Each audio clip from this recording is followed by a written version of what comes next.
Hey guys, welcome back to today's video. Today is Saturday, August 10th, 2024, and this morning, the New York Times and Siena College released an A-plus poll across 3 battleground states, Wisconsin, Michigan, and Pennsylvania, showing Kamala Harris with a 4-point lead in every single battleground state. Now, where we are on our national electoral map is that Kamala Harris has been gaining ground in key and crucial swing states. States like Georgia, Arizona, North Carolina, Wisconsin, Michigan, Pennsylvania, Nevada, the 7 states that the Democratic Party has been focusing all of their efforts in for this election cycle. And Kamala Harris making these massive improvements relative to President Biden have only continued, and the momentum has been built, and it's gaining in a very good way for the Democratic Party.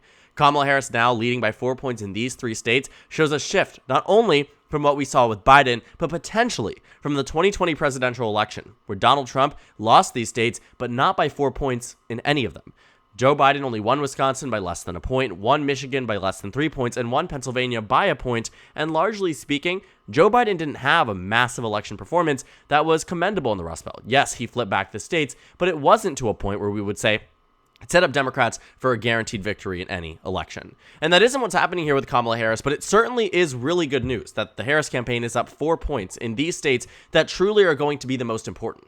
The path to 270 can come directly from Wisconsin, Michigan, and Pennsylvania, even if Trump was to flip states like Arizona, Georgia, and even Nevada. There's enough electoral math there that makes it so that these states could truly be the ones that hand Kamala Harris the presidency.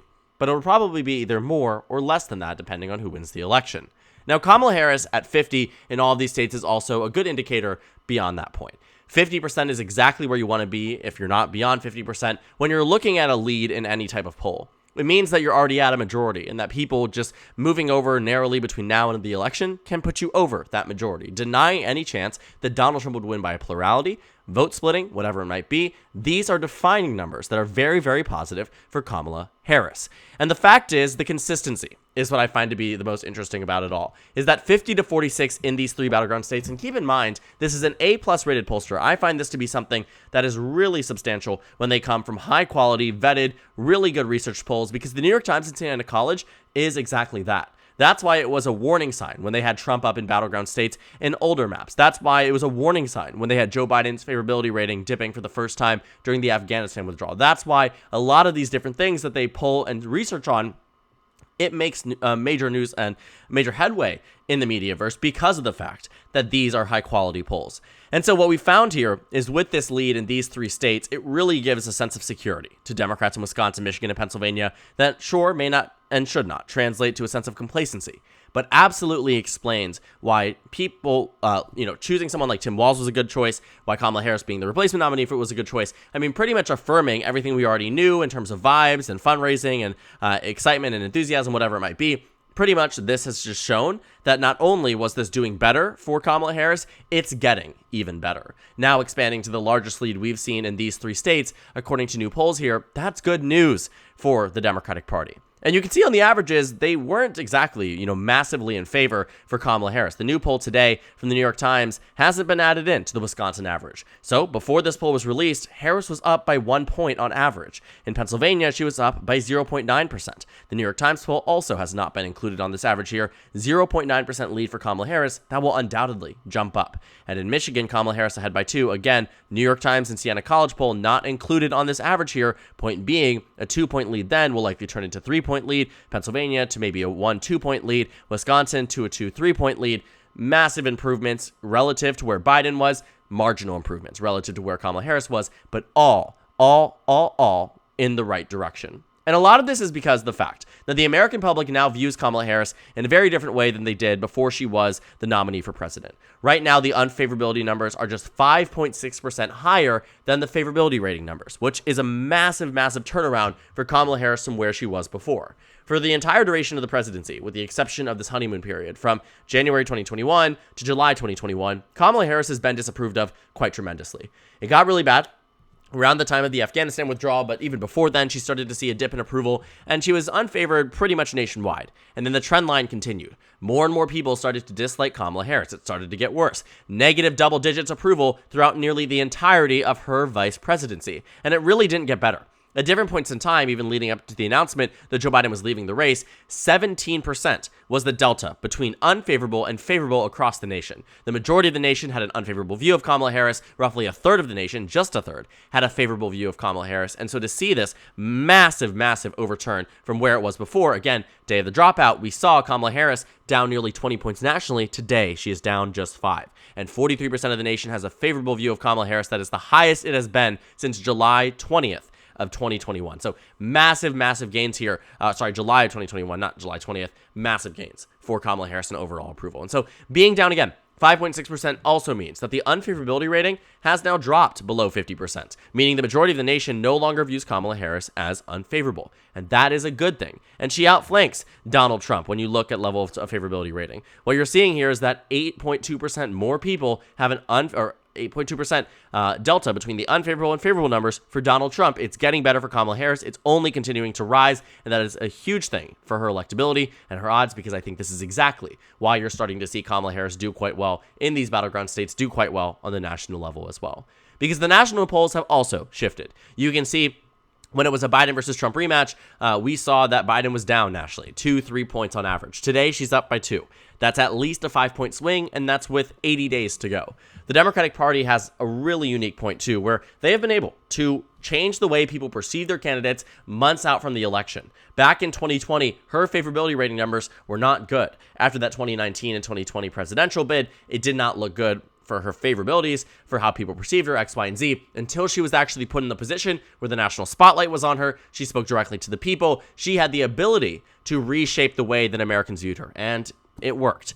And by the time we reached the election, she became someone with a positive approval rating. Unlike Mike Pence, unlike Donald Trump, she was able to turn it around. And based on what we are seeing right now, it is very possible that she is turning it around as well. We can see it in these battleground states and performance. We can see it in her own favorability rating numbers. We can see it in the Democratic Party's odds at victory. There are so many different metric points that tell us right now, Kamala Harris is in fact turning around this election. And the New York Times poll today only affirms that point even more. And so they also published an article talking about the worst 3 weeks of Donald Trump's 2024 campaign. And you know what? They're right. I want to talk about this in the future because I think this can genuinely sum up exactly what we need to know about the past 3 weeks. They have been the worst 3 weeks of this campaign that was launched in 2022. At no point in time did Donald Trump really ever see a position where he was dropping so rapidly in election odds, dropping so rapidly in terms of overall performance, in terms of expectation, in terms of fundraising. I mean, Donald Trump had a very, very, very large amount of momentum going into Joe Biden dropping out. There was so much around him. The assassination attempt, J.D. Vance's announcement, the RNC had passed, and so it looked like Donald Trump was unbeatable, that this election would be one and done. Called on election night, no consideration in these battleground states. Trump was in it to win it, and that's what it seemed like until Joe Biden dropped out of the race.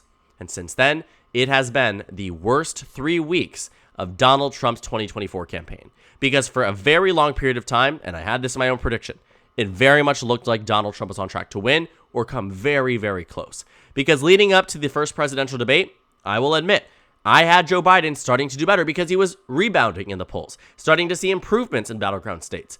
But then the debate was a complete collapse for President Biden. And then his numbers never really recovered. And so from then on, we had an election prediction. I released it right after the debate, showing Donald Trump with a 312 electoral vote victory over Joe Biden, a massive, massive gain compared to where it would be in 2020, and even a better performance than he had against Hillary Clinton. And so 312 to 226, I say this a lot, so if you're a longtime viewer or you've been watching my videos recently, you know I love to use this point, but it would be the worst Democratic performance in the 21st century. And that's where we were with Biden as the nominee on the day he dropped out. And so now we are seeing differences in the way people perceive the race. The political betting markets are starting to change. This morning, we saw that they shifted up 52 to 46. Yesterday, if you saw my video, I made a video covering how the fact that they flipped for the first time this election season, 49 to 47. Now they're even better for Kamala Harris. She has a 62% chance in Michigan, 56% chance in Pennsylvania, 56% chance in Wisconsin. She's now the favorite in Nevada. Arizona is even narrower. Georgia is even narrower than before. North Carolina even is getting into territory where it may even be alongside the same states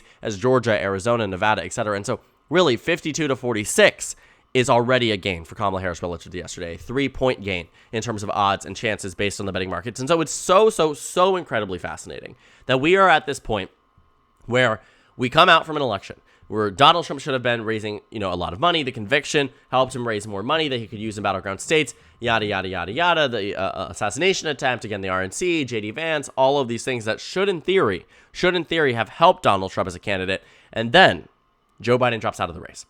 And so I also will say, what I am excited to see, just generally, regardless of what side of the aisle you're on, more data points on favorability ratings, more data points on swing states, because it is always an interesting thing to see them change over time.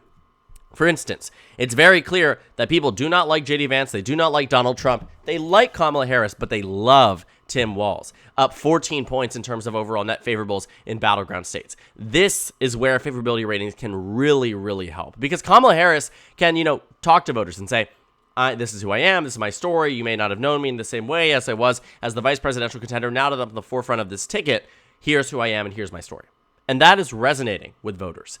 J.D. Vance and Donald Trump, on the other hand, really aren't. I mean, we've talked about how J.D. Vance was probably the worst pick that Donald Trump could have done for vice president, and I genuinely mean that. J.D. Vance was really just dog water in terms of the possibilities that he could have, who he chose and what ended up happening. I think you were looking at the final three. None of them were really particularly that appealing. I think Nikki Haley would have been hands down the best chance, and I know we're talking about VP picks on a video about Rust Belt polls, but to that point, J.D. Vance is unpopular, so he doesn't provide a balance to Donald Trump. Tim Walz is popular, but so is she. And he's, more popular in terms of net favorables. And that's a good thing because it means that people like him. And that's always an added benefit, because the VP at net balance should just never be taking away from a ticket. J.D. Vance is taking away from the ticket. Tim Walz is adding. And he was sort of the do no harm candidate, as many people described. But now, not only is he not doing any harm, he's doing a lot of good for the Kamala Harris campaign. And I think that's also why we're starting to see some numbers here. They mentioned in the article that, her numbers started to do better in the Rust Belt region after they chose Tim Walz as a nominee. And so again, this was a poll that was conducted around the time that the selection process was happening. And so people were more enthusiastic about Walz. They were super excited about him being on the ticket. And so it was definitely something that voters responded to positively, in a way, at least. And so they also found that amongst voter demographics, Kamala Harris performed better than Biden did with key Democratic coalitions, doing better amongst black voters in these swing states and younger voters, and also gaining ground with older voters. That can explain why Kamala Harris is ahead by 4 points when Biden only won Wisconsin by 1, or Pennsylvania by 1, or Michigan by 3. The favorability rating is better for her. The demographic data is better for her in terms of issues. And one thing, too, and we'll talk about this tomorrow, is that in this poll, they also polled the Senate races. And guess what they found?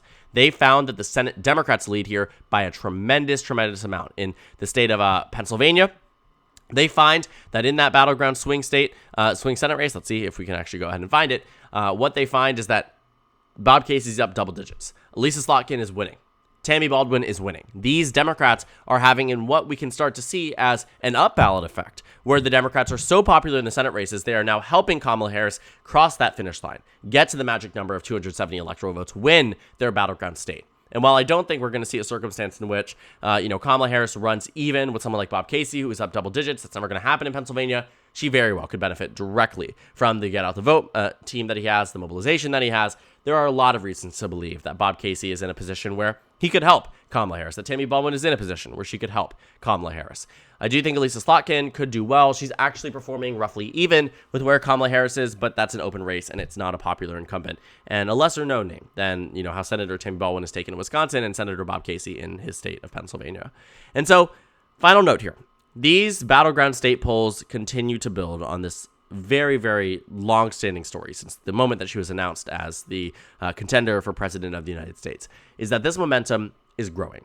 It's been brewing, it's been gaining, it's been building, and it only continues to build. We are into the Democratic Convention in around a week. We will be watching the first speeches on the floor in a number of days, and so it will be very enticing to watch just how much this election is defined by what happens at this moment in time. Because elections typically ramp up after Labor Day. And that's actually good news for Donald Trump's campaign, because it means this election is by no means over, and I never really thought it was in the first place. But in the grand scheme of things, this could be one of the most defining moments for the Kamala Harris campaign and the Donald Trump campaign. And right now, every data point is suggesting that Kamala Harris is taking it out of the park. She's doing really well, hitting it out of the park. She is doing really well in terms of who's coming to her rallies. She's doing really well in terms of endorsements from organizations that never endorse presidential candidates. She's doing really well in polling data relative to Biden and arguably just relative to general Democratic performance. Kamala Harris is in a strong position for this election. She could still lose, but she will still be but right now she is still very much in a position she was in yesterday and the day before, which is being on track for victory and on track for an electoral college win that could be even bigger than Joe Biden's. That's yet to be seen, but not at all out of the realm of possibility. 10 weeks ago, that was never even in the books.